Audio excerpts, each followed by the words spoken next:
Hey, what's up, kid? Or should I say kids at this point? Today is October 30th, 2020, Halloween Eve. And right now we're here at the Oakland Kaiser, where one of you was born, maybe both of you are going to be born here. And your mama is getting an ultrasound right now to take a look at you, Min Min. We did this for you too, Baxter. So I got cell phone reception here. We just tested it out. So even though I am the father, Maury, I cannot be in the room when they do the ultrasound because of COVID. The pandemic, whatever you want to call it. So I will be able to be in the delivery room though, so that's a plus. So yeah, now we're just waiting for her to call. I'm in the parking lot, as you can plainly see, the parking structure. It's actually pretty nice over here, along with good reception. It's better reception than right next to the hospital, oddly enough, 5th floor. Parking structure. And I just got the windows closed. Otherwise, with the windows open, there's actually a pretty nice breeze right now, but as you can probably tell, a lot of ambient noise because the freeway is right there, right behind me, right next to the parking structure. So close that up. What else is going on? Your Tia Lau is babysitting. And so we're just kind of playing the waiting game. I worked for Malcolm for a hot minute. The third drilling company kind of completed the hat trick there. So I worked for Condon, Foundation, and Malcolm for a hot minute. Yeah, I'm just going to say, I think they only needed me to sub in for one of their other mechanics who was having knee surgery at the time. And we'll leave it at that. If you ask me about this in the future, I can give you more of the director's cut.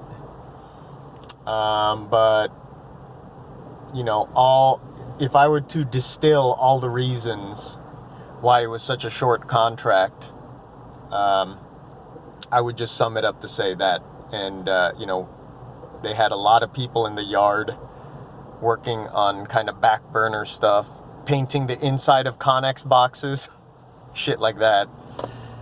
They tried to send like a whole department home. All these guys working on the grout plants tried to send them home. They stood fast, refused to be sent home. So part of that trickle down was I got sent home.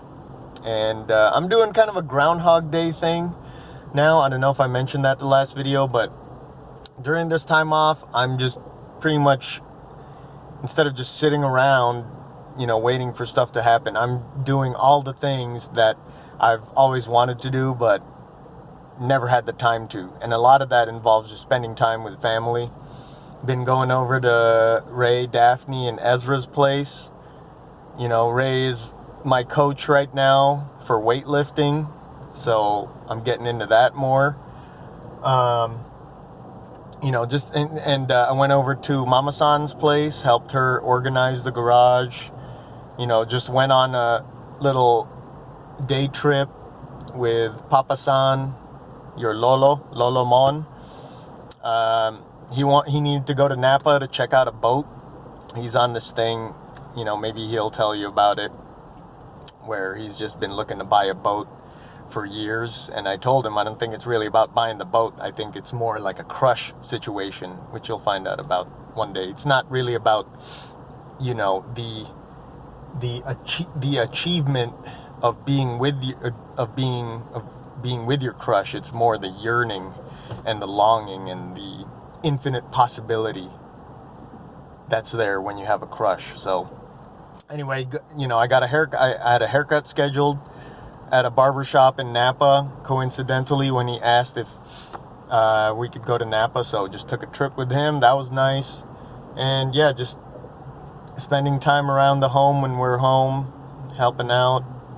And once everyone goes to sleep, playing a lot of video games. Let me tell you, 9 o'clock to 9 p.m. to 2 a.m., that happens really fast from my perception when I'm playing video games. So I'm doing that too, kind of low on sleep, which admittedly I can admit that I'm definitely feeling some deleterious effects. You know, you can't survive on just like like 5-6 hours sleep. You really need 8. At least I do at this point. But yeah, I mean that's really it. You know, like I said, kind of taking this like a Groundhog Day situation. So go ahead and put that movie in your queue. I mean, you can stream it, bootleg it, what have you. Maybe, who knows, if movie theaters will be open by the time you're old enough to go to the movies and behave like a human being in public. But that's the goal. That's the goal. That's what I would like to teach you. And I think I know your mother and I are in one accord when it comes to this. And what we want to teach you, if nothing else, is to teach you to use your logic, to use reasoning, look at the evidence, and make decisions for yourself. There's always going to be biases, of course, and you have to be aware of that, especially with looking at information and statistics. Consider the source, consider the motivations behind the source. Question everything. I mean, that's what the scientific method is really all about, is ideally a dispassionate questioning and scrutinization and challenging of everything in order to get to the truth. So, if nothing else, we would like to pass that on to you, and also pass on the skills to tie kick someone in the leg full blast with proper form and technique, and if it came right down to it, strangle someone for self-defense and competition purposes only. Take note. But we'll see. It's just been one day at a time, and counting our blessings. Life and the experience of life is always going to be a spectrum. It's a mixed bag, and very rarely is it fair. And so the question is, when you are confronted with experiences that seem unfair or unjust, what are you going to do about it? And what can you do? So there are kind of these sayings where you accept the things you can't change, and you focus on the things in your life that you can change. I mean, it's as you will see if you look into it. It's kind of a hackneyed expression, but there is definitely truth in that.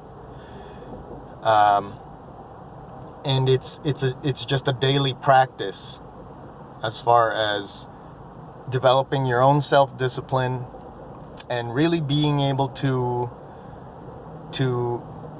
dissect through the information, categorize things properly, and make the best decision you can used on the evidence. And it's never the final conclusion. It's always hypothesize, test, analyze the results, come up with another hypothesis, test that, and you just keep testing until you come up with the truth. And that can be objective and that can be subjective. I'm just kind of making some broad sweeping generalizations here for the sake of brevity.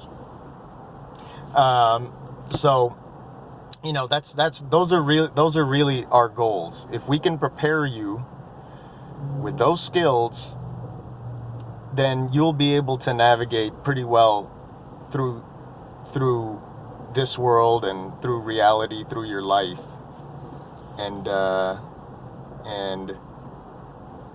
be all right most of the time, hopefully. Like I said, it's always going to be a mixed bag, and life isn't fair.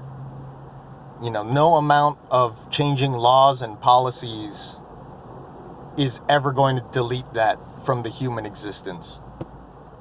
So one other kind of hackneyed saying is, you play the cards you're dealt and play them as best you can. And one that I've been thinking about, another fortune cookie wisdom thing, is tough times don't last, tough people do. And that has really been current for me right now. Because I've been laid off, like I worked for Sheedy, Condon, Foundation, and then Malcolm. So I've been laid off like 4 times already since 2017, since the middle of 2017. And now they got me scheduled to go to the training center to take one of 3 remaining supplementary training courses for journeyman level competition, or competency rather. It is a competition. That's the other thing. It is a competition. So I think it's actually an advantage to perceive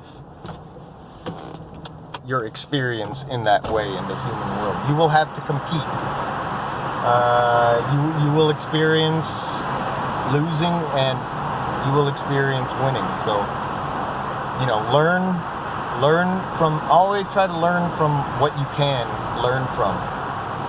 Adversity and loss, those are experiences that you can get the most learning and growth out of. Someone who's winning all the time face very little adversity.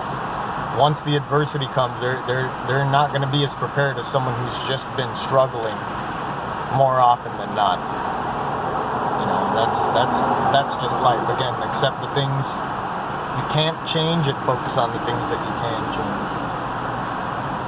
So anyway, I'm in a couple of fantasy football leagues. I like the sport. It's a combat sport. It's a gladiator sport, but I also like the numbers. I like the trends of data, of information. And when I was a younger man, I was able to take honor statistics, and in that class, they actually, one of the focal points of the study material was how to use statistics in your favor in order to support whatever argument you're trying to make, whether that's going to be just in casual conversation, in court cases, at work. So just be aware of that. Numbers, people will say numbers don't lie, but the people who put together those numbers, they are capable of lying, using the numbers and kind of skewing the truth, warping it, distorting it to their favor. So that's something, again, you have to be aware of. Just, it helps to be skeptical, and the truth should be able to stand up to scrutiny. I really believe that, and if you're living in a way that is true and with integrity, then people, it should be all right with you that people are scrutinizing you and questioning you all they want. You might feel like you're getting jerked around and maybe condescended or insulted because they keep scrutinizing you. But if you're for real, they can scrutinize you all they want, and you'll stand up to the test of that. So yeah, these are some of the things that that I've been thinking of, and it's just, it boils down to really just one day at a time, one foot in front of the other, and halftime corrections. That's from Bill Burr, one of my favorite comedians / philosophers. So yeah, go look him up in the historical archives. Whenever you got a second, these are my recommendations. And yeah, I think that's it. Like I said, I'm in a couple of fantasy football leagues, so I got to listen to these podcasts to gain information, come up with a hypothesis and then test my hypothesis, determining certain players and how they're going to do across the games this weekend. And this is really the only time I have it, and really I'm trying to use time as efficiently as possible. So I'm also using this time to send a little message in the bottle to you two kids. Yeah, so that'll be it for now. A lot to think of. A lot of sayings and catchphrases, even though they may seem, superficial and trite on the surface. Just look in there. You can find your own meaning. Those are just, some hints to get you going, and use what works for you. And if it doesn't work for you, just toss it and move on. That's really the key. No matter what, you got to have that tenacity and strength of will to keep moving forward and not give up.